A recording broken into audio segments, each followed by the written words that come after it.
Hello everyone. This video is going to be part paper reading, I guess, part experiment in interpretability. So we're going to be looking at some recent discussions around what language models can and can't do and how that might be working. And instead of just passively reading, we're instead going to try and run some experiments, and I'm going to try and make this as meta-descriptive as possible, and that I'm going to try and narrate my thought processes and my approaches as I go through running what is, I think, a fairly small experiment. We'll see how long it takes digging into this paper. So the paper that we're going to focus around is called Connecting the Dots. LLMs can infer and verbalize latent structure from disparate training data. And this is inspired by something that went around on Twitter. I saw a lot of people reacting to it, myself included, which was this example. Someone fine-tuned GPT-4o on synthetic data where the first letter of the response is spelled out hello.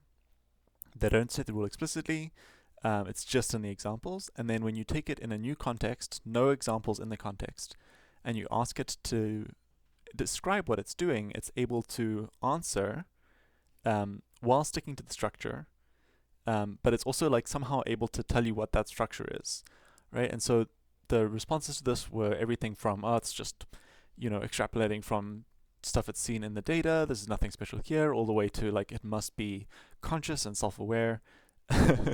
And yeah, a lot of people, like, first reaction at least is, wait, that wasn't what I expected. Like, how would that work?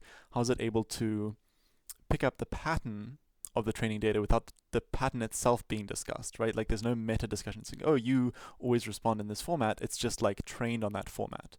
And so, yeah, my colleague is working on a write-up talking about how, like, this kind of like meta text versus text, if you're learning grammatical rules and you see very little discussion of grammatical rules, but you see tons of data that follows those rules, like, what does it mean to jump from one to the other? Is it possible to talk about those rules without them ever being explicitly written out in your training data and so on?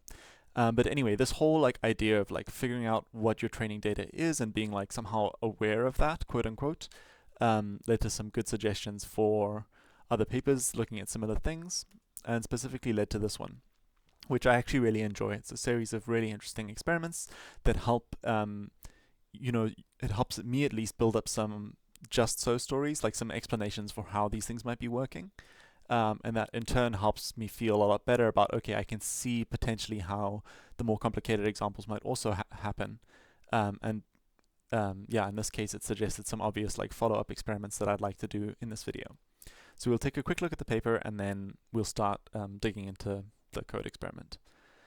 Okay, one way to address safety risks. So there's a lot of framing around, like, a lot of the discussion talks about, oh, they can infer and verbalize latent structure. I'm going to be discussing in this one how I think some of this is maybe overselling what might be happening here, and if you frame it in terms of learning representations and so on, things become a little easier. But they want to study this thing they called inductive out-of-context reasoning, where they infer latent information from evidence across training documents, right? And so that could be inferring the latent information of like the description of the pattern from the pattern, but they have some other tasks here in this case. So they're going to fine-tune on distances between an unknown city and other cities, and then without any in-context examples, the LLM can verbalize that the unknown city is Paris, right? So this is a much simpler but still interesting construction of the case where you train on some pattern, and then it's able to like apparently leapfrog from that pattern and do other downstream tasks. They also try different coin flip outcomes, and some of them are biased, some of them aren't. They have learning to apply certain functions and then being able to describe what those functions are. Yeah, so nice little mini experiments that we can kind of like capture this general idea of being able to like quote unquote like reason about this like latent information that's withheld from the training data or that's not explicitly stated in the training data. But these are much more concrete and easy to look at than, say, the answering with the letters hello, which only even was possible in the larger models. Okay, so they have some good introduction. This is the example that we're going to focus on. Predicting distances between an unknown city and known cities. And can it aggregate these observations and infer the city and combine this with background knowledge to answer downstream queries? So this is, at first glance, very impressive, right? What is the distance between this city 50337 and Istanbul? A bunch of training examples like that, and then you ask it, what country is city in? And it's able to answer France. What city? What is the city? Paris. What are some common foods? Baguette. These are all separate chats without anything in context, and yet somehow it's been able to understand that this city 50337 must be Paris, based on data that it's seen that doesn't include that statement directly. Okay, so that's the example there. I don't think I'm going to go like a full read through of this paper, other than you can see the sort of vague examples of what they're doing. The function ones, they just have some sort of pseudocode, and then they train on the output. And at inference time, they're able to ask, what function does f compute, and it's able to correctly guess x over 3, but just the integer component. Okay, so mixture of functions is even more interesting, parity learning, etc. We're not going to focus on any of those. I just want to do this experiment around the Paris one. And the reason I want to do further experiments is because they don't really try and attempt to answer like why might this work or how might this work. They just show that it does, and it's interesting that it does. And they also have some measures of like for some of these ones, the larger models are able to do this out of context reasoning better. And they also compare it to in-context learning. So what if we just put some examples of the coin flips in the same chat and then said, is this a biased coin or not? And that kind of thing. So yeah, really good concrete little experiments in this paper. I don't want to knock it, but I do want to dig into this one example. And the reason is I have this hypothesis, which is that, okay, so we have this language model. It's learned really robust representations of lots of things, right? And so, for example, if the word Paris occurs in some sequence, it's going to have a very rich embedding for that token, and it's going to be able to enrich that with more information as needed if the paragraph is talking about attractions in Paris, or the type of people you might meet in Paris, or the language that you might speak there, etc. And so when we're fine-tuning this model, and we're fine-tuning it on these this task of trying to predict the distance between this unknown city and some other cities. One way would be to try and learn this geometric function, right? That sounds quite tricky, compared to another way, which is almost a shortcut, and to instead learn to associate this token or sequence of tokens with a representation that's similar to Paris, and then leverage the existing knowledge that the language model has about geography to get better guesses effectively at how far away different cities might be from Paris. So my hypothesis is that if we are feeding this sequence through the language model, within a few layers, these tokens are going to have been augmented and enriched or transformed to look pretty similar to the case where that just said Paris, right? And by learning that shortcut, which is an obvious shortcut, this is why you can fine-tune language models, and they're so great. They've learned all these rich representations that can then be reused for other tasks. By learning the shortcut of reusing the representations for Paris, it's going to do a better job at this fine-tuning task. And so then now when we ask what country is city 50337 located in, a few layers into the network, it's going to look like we just asked what country is Paris located in, right? Because the features that are going to be associated with this city 50337 are going to be just the same features that would be associated with Paris. And so then it's not so surprising at all that we can say what country is something that looks just like Paris located in. It's going to say France. This is suddenly not super surprising. And it's not that the language model is, in the picture, it's like, oh, it's thinking to itself somehow. It's like, no, not really. This association is being made, but it's being made in a very direct way of applying representations to a new token, or in some of the more complicated cases, learning maybe a task representation, right? There's a lovely paper that a friend of mine was involved in. Let's look for, finding these so-called task vectors that can encode some particular thing, like, for example, some of the mathematical operations that they show, quite robustly across a lot of different domains. Anyway. So there's going to be some internal representations here that look very Paris-y. And so it's not that the model is introspecting itself and thinking deeply and saying, I believe that I've been modified to talk about Paris. It's just that these tokens become very quickly enriched with features, perhaps. This is my hypothesis that I want to test, that are very much like the Paris features, and therefore, by a few layers in, this question looks very similar to a question like, this question looks very similar to a question like, what country is Paris in? And that's something that the language model is unsurprisingly able to answer. Okay, so that's a lot of preamble. Let's actually do some coding. So what I have is I have a Google Colab. I'm just going to change this to GPU instance and connect. And we're going to try and fine-tune a model on some of this data. So I'll take you through the steps that I already have, and then we're just going to start looking at this experiment. Basically, we're going to try and validate my story that I expect to see internal representations very similar to those from Paris, and that I don't expect I expect a high similarity between those internal representations for a version of the sentence that has Paris and a version of the sentence that has an unknown city, only in the case of the fine-tuned model. And there's going to be less similarity between the two in the case of the non-fine-tuned model. Okay, so I've installed some requirements, and then step one is we should prepare some training data. I've got some links to myself here for the TRL library and the model that I want to be training. Yes, I do want to be redirected, thank you. So I'm going to start with a very small model.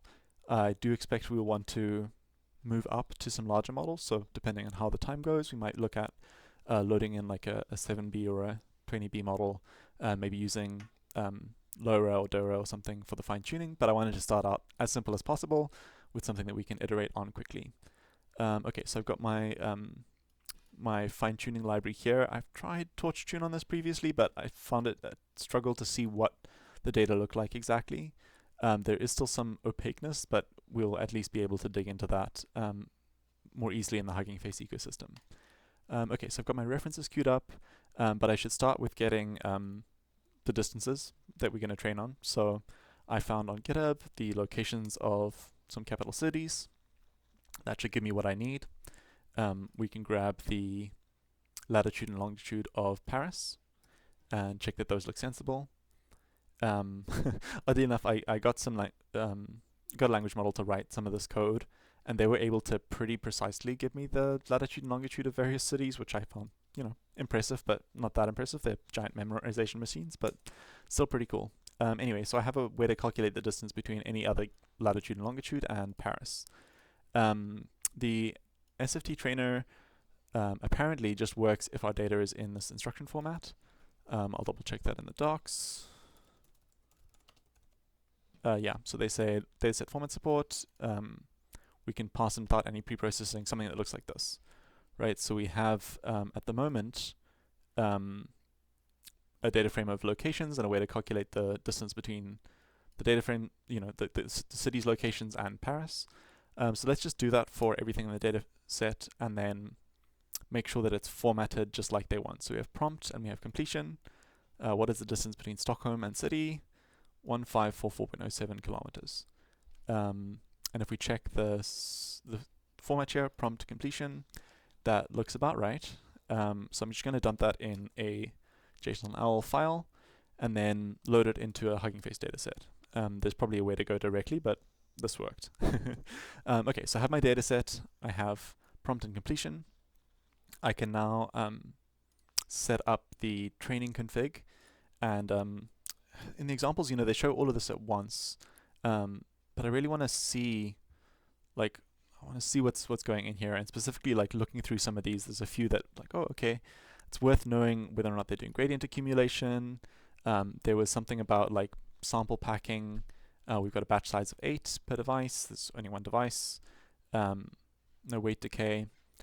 So I'm kind of at the moment trusting that their defaults are somewhat sensible. I'm following one of their tutorials, but we can always play with those later. And for now, the goal is just to very quickly run through some training. I think they default to 3 epochs of training. Yeah, num-train epochs is 3. Okay, so we can run a training on this data, and then we'll just do some sanity checks to see if it makes sense, whether or not this has worked.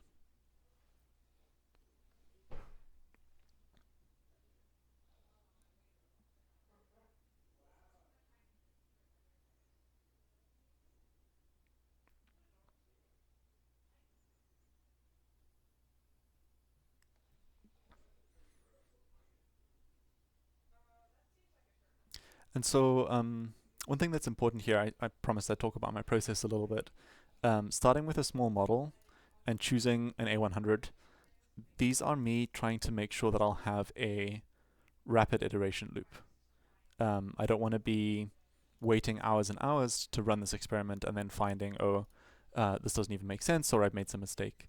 So picking a very small model and training it for a very short amount of time. I'm not doing any kind of like data augmentation to phrase the distance in lots of ways. We just want to see, like, does this minimal version work?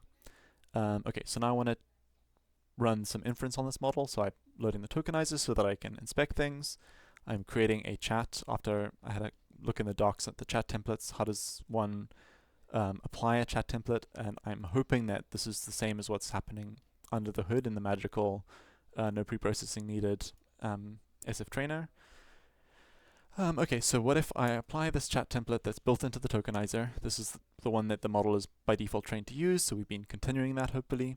Asking what is the distance between New York and city, and this encodes it into our chat format, mstart, mend. So hopefully I can take these tokens, the tokenized false is just for viewing, I take these tokens, I make sure I can get them as a tensor, and then if I can put that through model.generate, and generate some new tokens, and then decode that, hopefully we see it following the format. I guess we need a CUDA. Following the format as we'd hope. Okay, here's my user. What's the distance? Here's my assistant. It gives me just a distance. That's great. Okay, so sanity check number one. Have I actually changed this model at all? Right, so I can load up the original model before training. I'm going to call it OG model to differentiate. And I can generate with that same input. I'm going to need a CUDA here as well. And I can see whether it also follows and answers naturally with a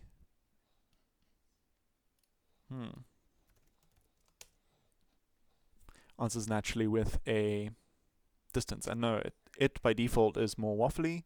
The distance between New York City and city is approximately 1,200 miles. Here's a rough estimate of it's doing its own thing. So this is sanity check number one. Is this model, trainer.model, is this something that's different to the model I started with? And I can run this a few times and check, but don't really need to. So yeah, sanity check number one. The two models are different. And specifically this one does seem to be following the format, right? So that's hopeful but not guaranteed that my inference here, sending these tokens through, is similar to what it saw during training. I would love assurance that this is what is happening, that somehow in the SFG trainer, if you pass in instructor data like this, it is cleverly converting that into this kind of like discussion data like this, and then applying the chat template that comes with the model and its tokenizer. I'm fairly confident, but I'm not at all set. So we're going to trust that for now. That may come back to bite us later. Okay, so that's the stage that I'm at. The rest of this video is going to be live coding continuing. And so maybe I will make just a note of what my plan is here. So the next steps is see how accurate the distance prediction is, just out of curiosity.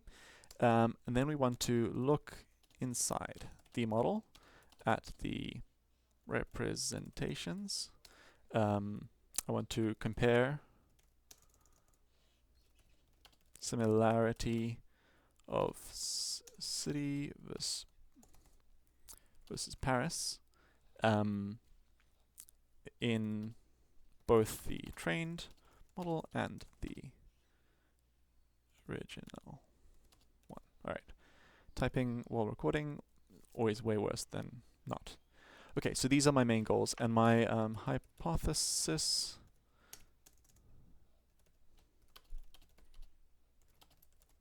Right, the trained model is going to have learned to make city look just like Paris.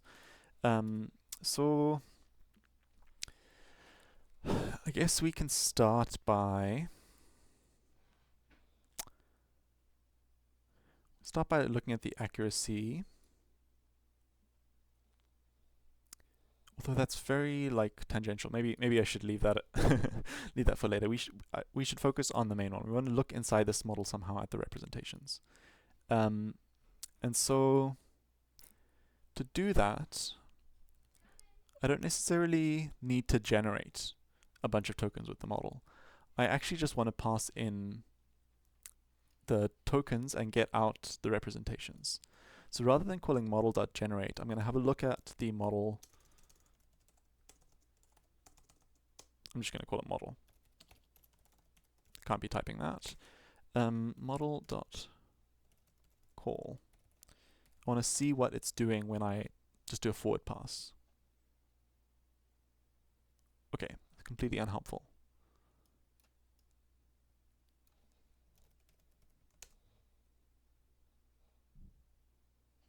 Okay. Taking some input IDs, optional attention mask, and so on.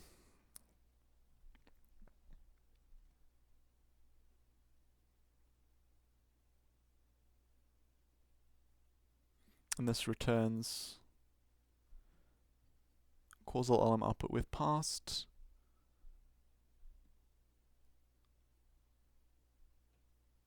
Loss logits past key values might be interesting. I think these are for caching in general, but we could also just look at those values. Yeah, okay, that might be one way to get at some representations really easily. We could also look at these hidden states, which are in attentions. Okay, so that looks promising too. So if I generate here,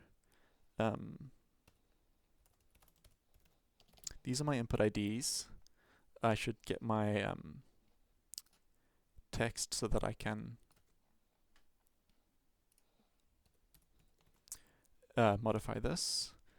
And I want to go model, and I want to pass in input IDs. I want to pass in output attentions equals true. And I'm also interested in these. And then we can look at that.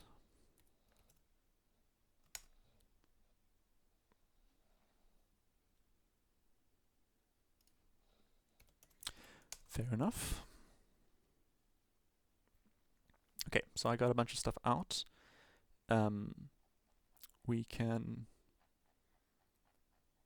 dig this out. Wow, it's a lot of stuff out. I guess we're getting all of the attentions, so that's fair enough. We have an output with a loss, a logits, past key values. Okay, so just to make this clear, we'll look at these a bit at a time.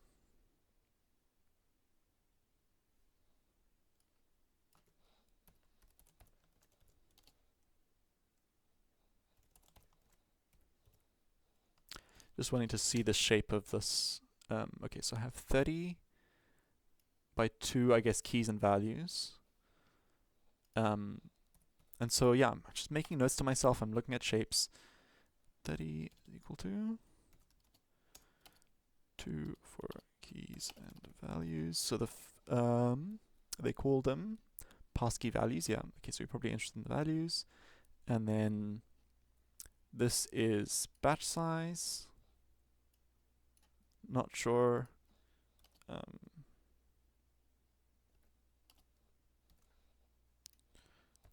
And then 17 is the length of the sequence in tokens, I'm guessing.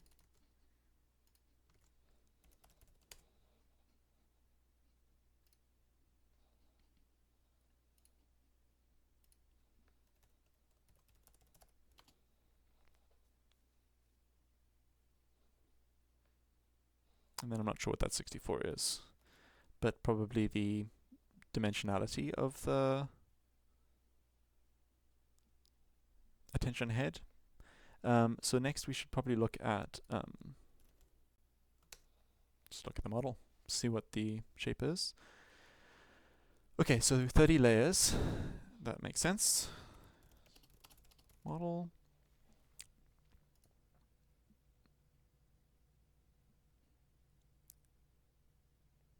And then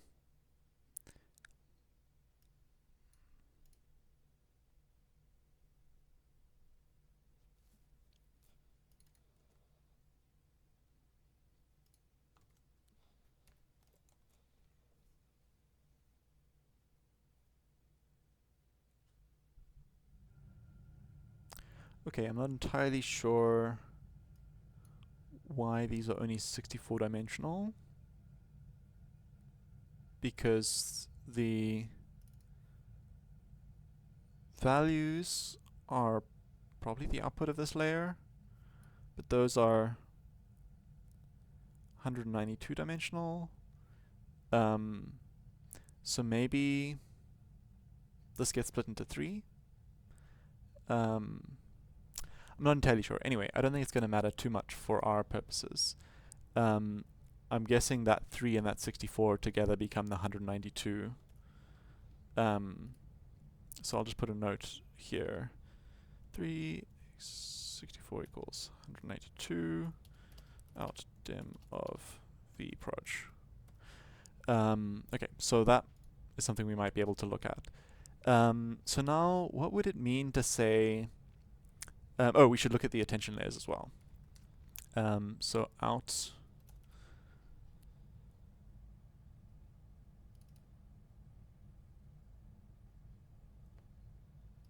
dot attentions.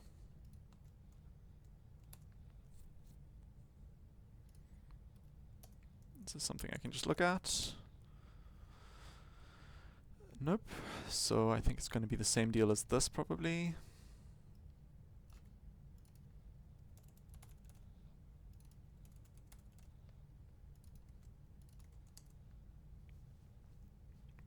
Okay, so we have 30 layers in the model, batch size, and then 9 by 17 by 17.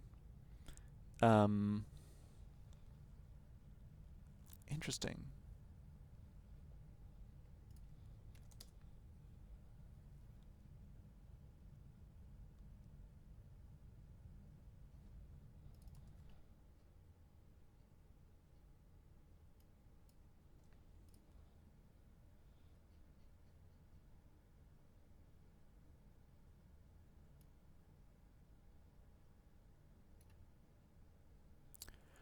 Oh, okay, so these are not the output hidden states, these are the attention values from one... Oh, right, okay, so this is just sequence length by sequence length. Attention weights, values, forget what one would call it, from one to the other. So that's not actually what I want. I want the output hidden states. So when I'm doing this, I actually care about the output hidden states. And so we should look at those. And these I'm expecting to be...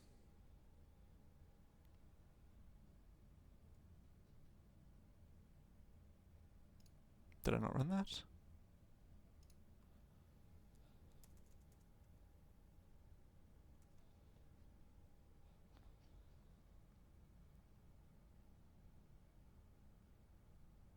Okay, they're called hidden states, not output hidden states. That makes sense. Okay, and then one.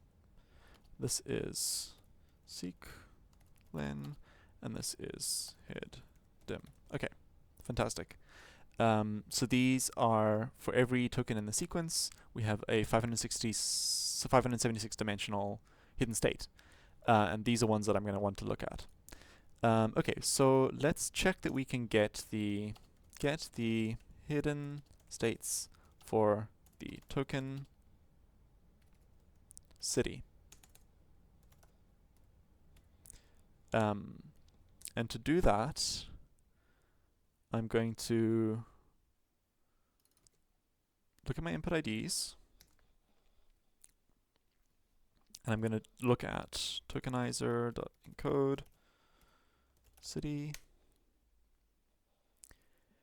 It's going to need a space before it, and I capitalized it.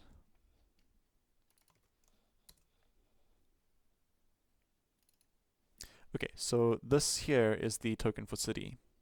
I'm just going to do that. City took ID is equal to that. And so I could do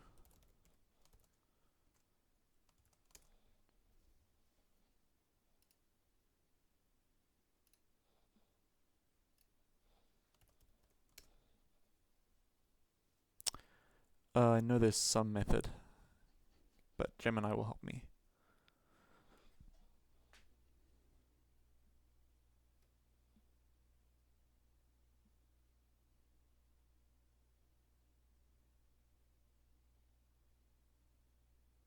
Thank you. Okay, I guess there isn't a convenience one. I thought PyTorch had a like a where.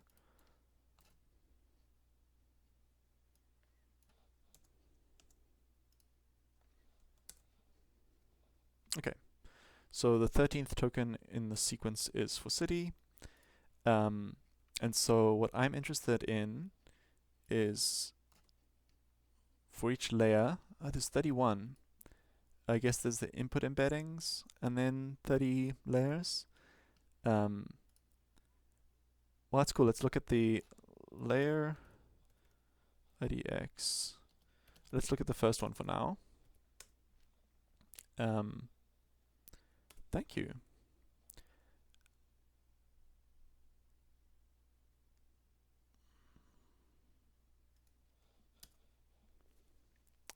Okay, so this is my hidden state for the city.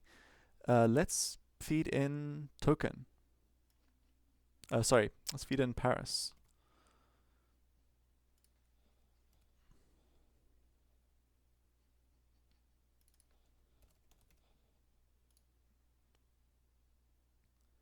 And then I can just get this.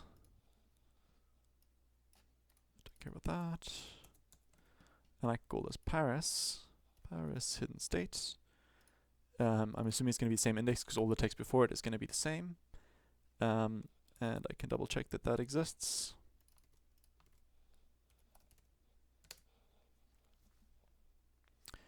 Okay, and then do the cosine similarity.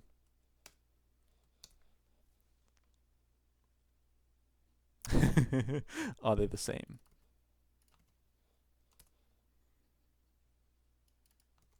Yes, because I didn't do out 2, out P. Okay, now we have a very, very low similarity. And we should also do this for the non-trained model.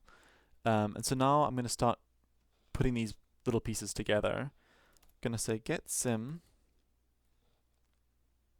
Okay, let's take a model. Let's take token IDX. Let's take chat1. Let's take chat2. Let's take a layer IDX. Yeah, that should do it. We're going to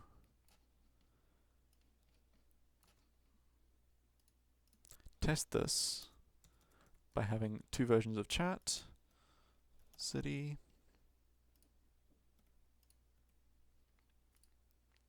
we're going to, for each one,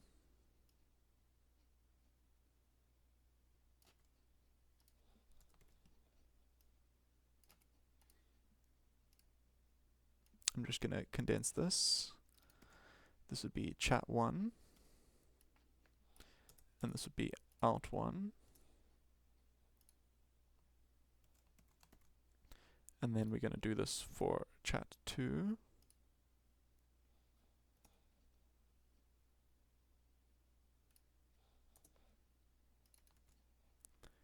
And then we're going to return cosine lens. Oh, okay. Alt1, layer IDX. Index, where is index coming from?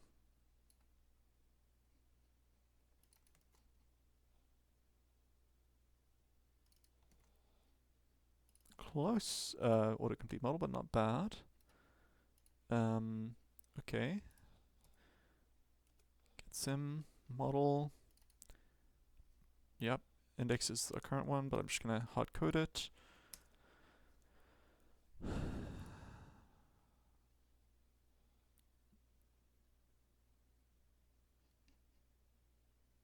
Oh, that's why the indentation wasn't working. Okay. And for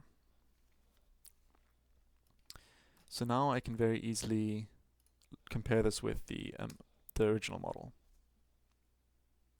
Okay, so these two are very similar.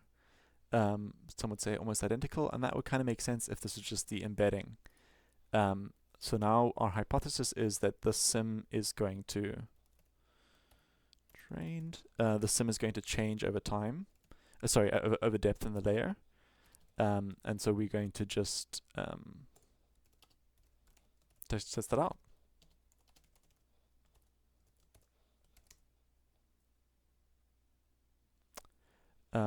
Let's see. We're gonna go sims trained we're gonna append get sim model, and instead of layer IDX, we're going to say that, and the same for this, but with the OG model, and then we're going to plot them.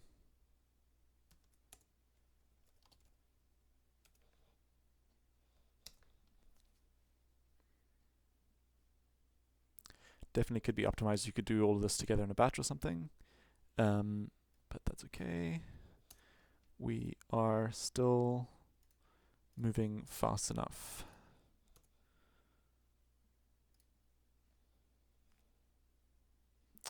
I guess I could do this.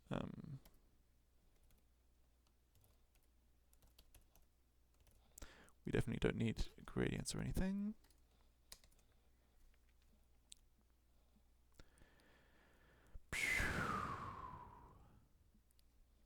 Fair enough.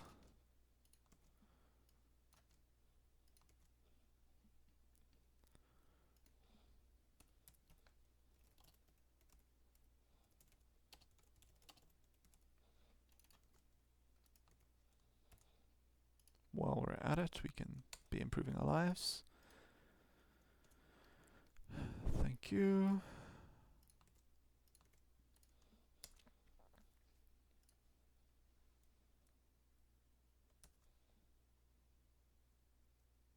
Okay. So, let's see. Let's add some labels.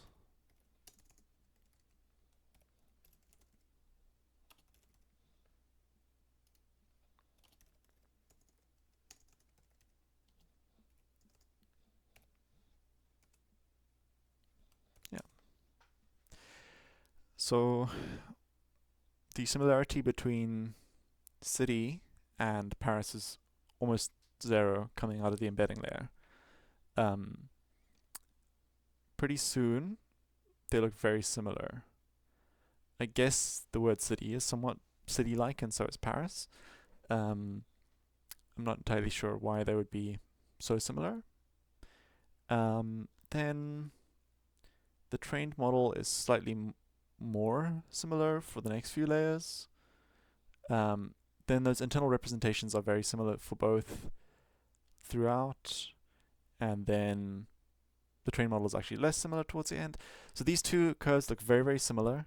This doesn't tell me the story that I was naively expecting to see. I was expecting to see a larger peak early. Well, I guess there is this difference, right? But it doesn't look particularly significant.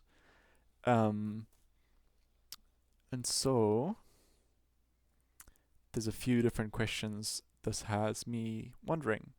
One, am I looking at the right place? Am I looking at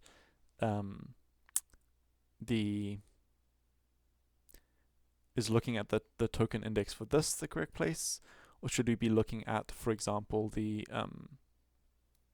this kind of like mstart mend assistant, like this piece here, where you have the potentially the like learned task being associated with this separator or something like that. So we can do that by rerunning this, except looking at a different location. So instead of this location 13, let's have a look at our input IDs.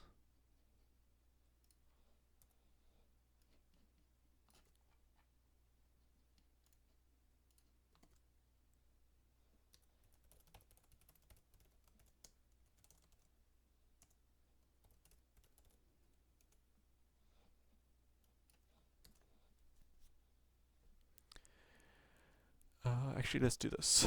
For ID.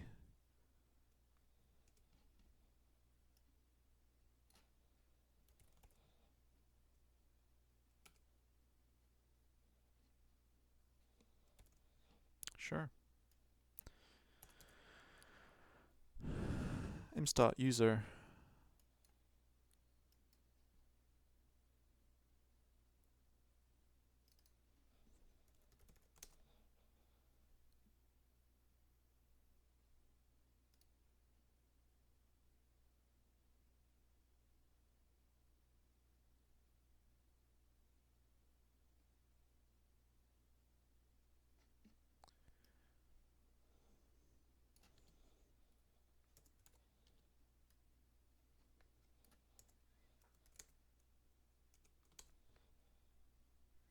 Start user. What is the distance between New York and Paris? I should get the index as well.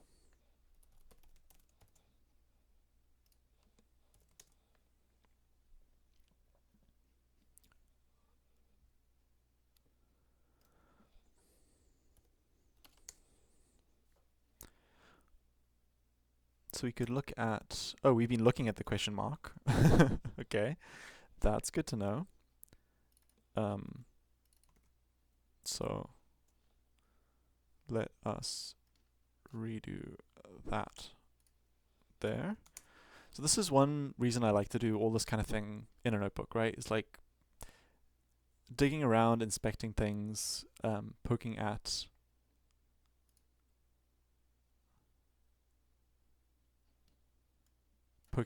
the individual tokens and looking at the values and making little displays for yourself, making little plots. This just feels a lot more likely to capture something of what's going on and catch bugs that you're looking at the wrong token index, for example. Okay, I should use these ones and double check.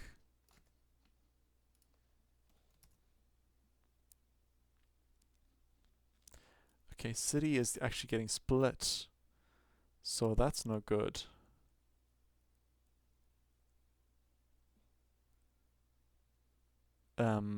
I should have caught that earlier. It did print out 2 tokens. So we shouldn't use that at all. We should use, let's call it city. All right, and so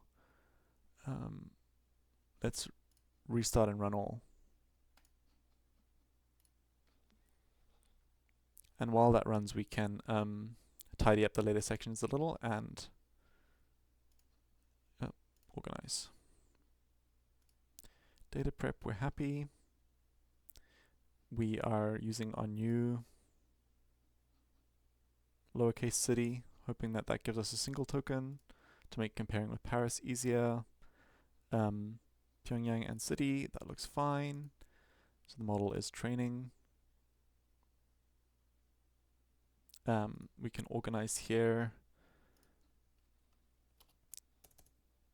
Sanity check. Oops.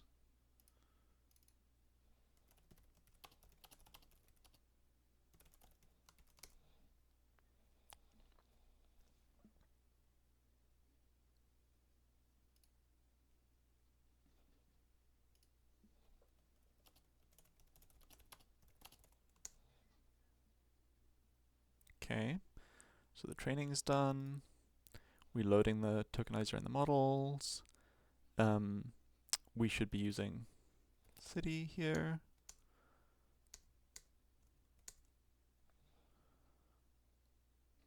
Alright, and we're still seeing the same things before. This one does answer in format. This one has a verbose answer. Okay, we can start to dig in. Model train for, we can delete that.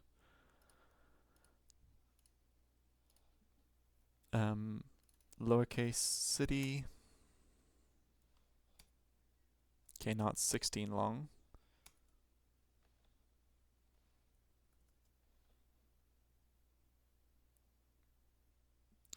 Don't like it when it's 16 long because it looks like it might be another different dimension. Alright, so city token ID we should find again. Tokenizer.code city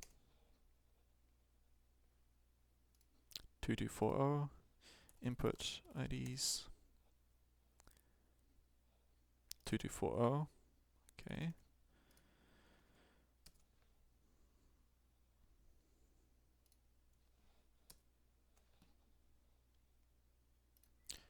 That's New York to you and I. Which means I probably got that everywhere.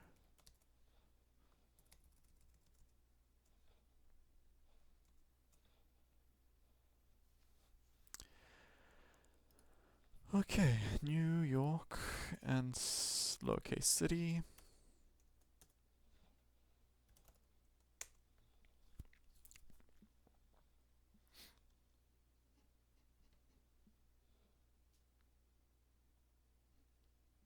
And we are using a new location.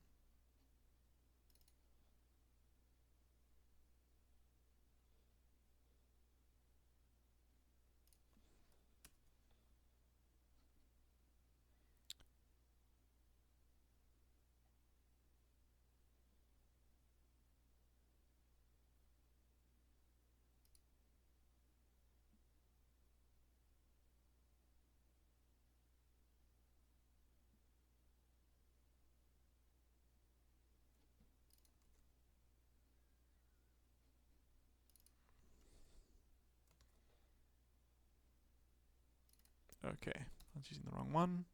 Once again, okay, so we have, in both cases, the embedding for city and the embedding for Paris are slightly similar, but not very. Okay, we're looking at index 11. I should have just made this a variable, but that's okay.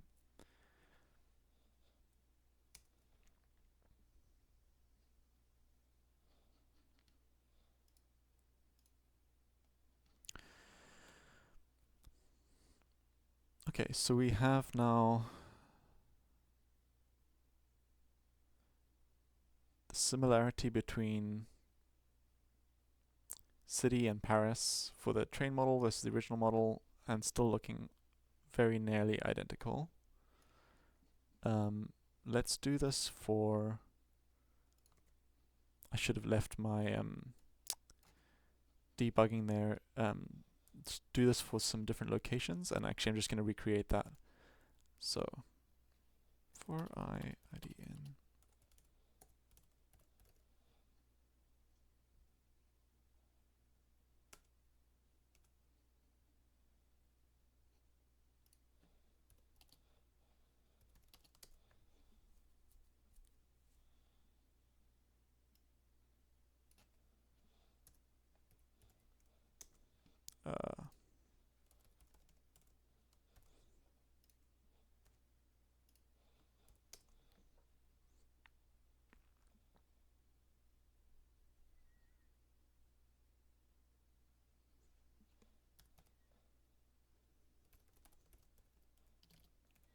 okay, so let's look at the question mark and see whether those look similar. We'd expect them to look somewhat similar, but I'm kind of curious to see if there are differences, strong differences. The original model, it looks similar for Paris and for city, like those two cases. The trained model looks very dissimilar. Oh, but these are all very, very close to 1. Okay. And for anything before our token, I'd expect them to be, well, actually, I guess it's a trained model, so there will still be differences. Nothing very informative. Yeah, so it's for our like city token that's we're expecting anything interesting. Alright, so what if we look at the values instead of the hidden states? That might be potentially interesting. So what I'm going to do is kind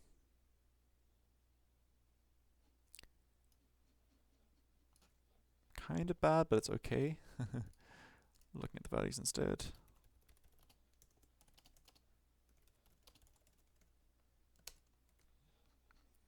when we were looking at we had the past key values, and so we want, we said there's 30, so that's layer. Then we want the keys, and then we want the token IDX. So we have getSim. This is going to be out1.passKeyValues. We want the layer IDX. We want the keys, sorry, the values, not the keys. We want the token IDX. Okay.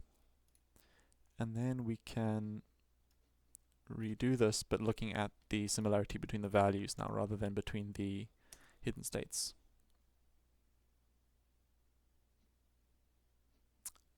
Aha.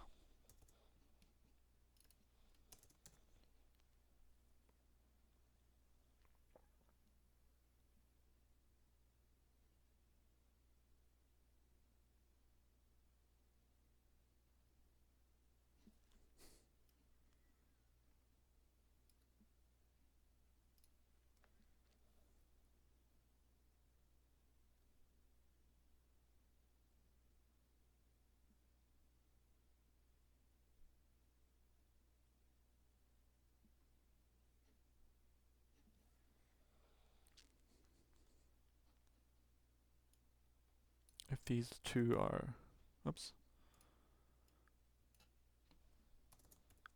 these two are both, nope, that's not it. Okay, so we should go back and just print out print dot shape.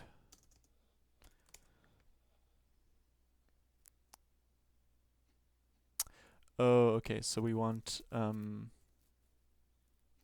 I guess this is across 3 heads, but what I'm going to do, we're going to go 0, everything, token IDX, everything. I'm just going to make it explicit that there's 2 dimensions with non-zero values.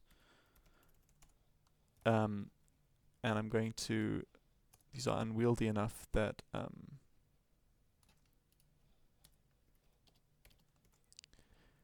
then I can do this for both and get the similarity between.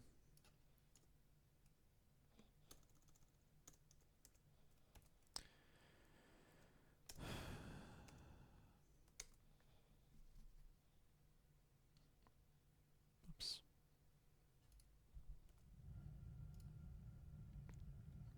Okay.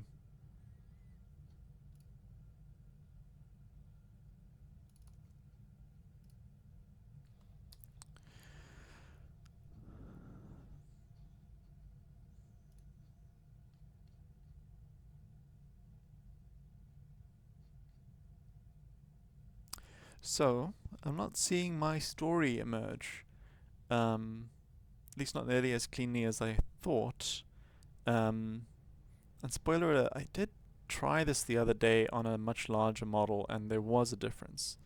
So I've got all the pieces here, and I'm using a very small model.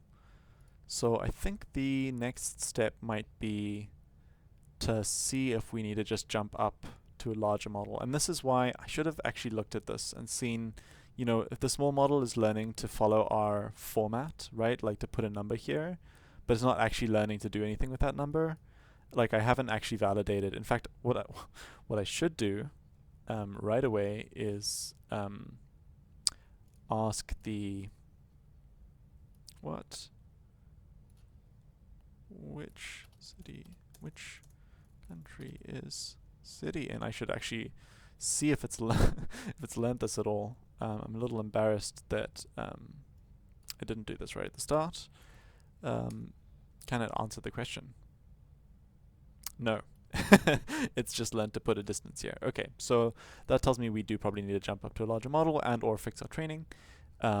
Let's do that. Okay, so this must go. This is going to be called model name. This should also be model name. And so that it's only in one place that we are putting that. Model name.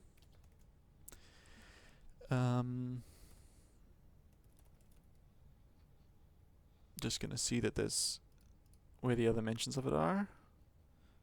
Okay, the original model is also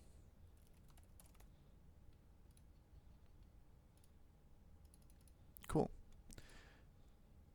I'm going to trust that's okay. So now let's go model. Let's find llama instructs.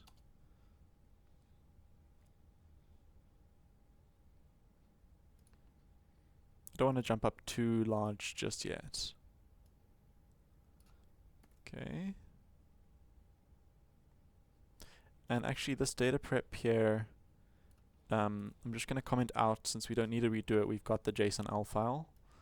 And so when I restart and run all, I feel bad just randomly downloading this data set again and again. So we've got the data prep done.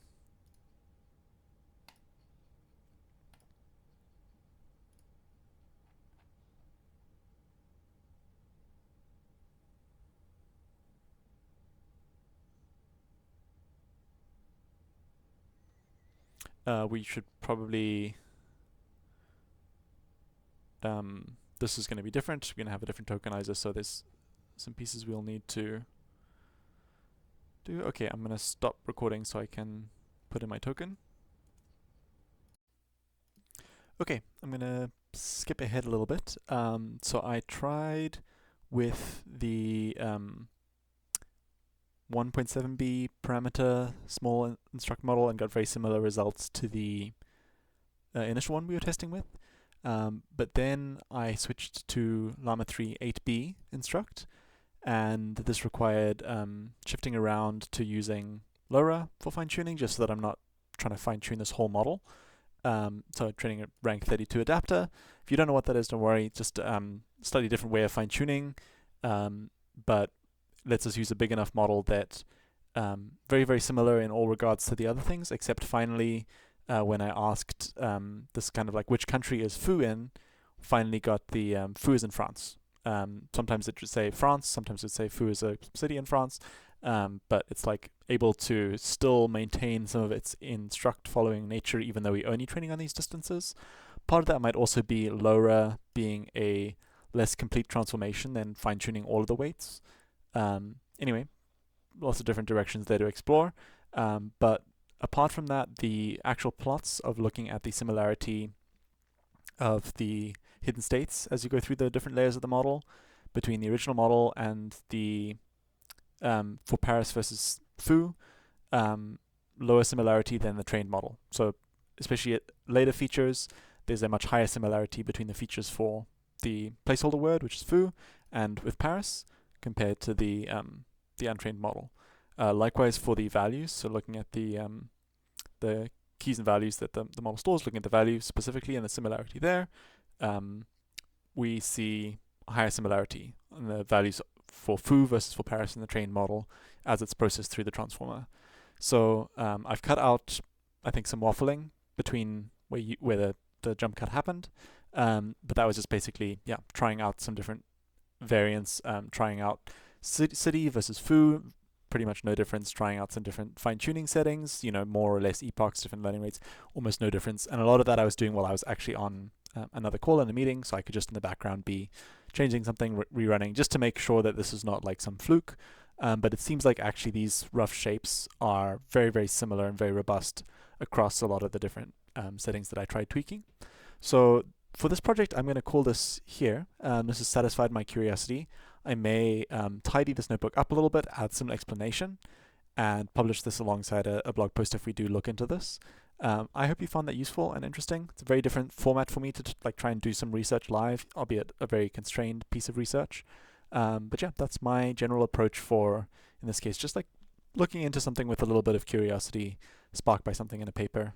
This is not what I do all day, but occasionally it's fun to pretend to be an alignment researcher. So see you in the next video.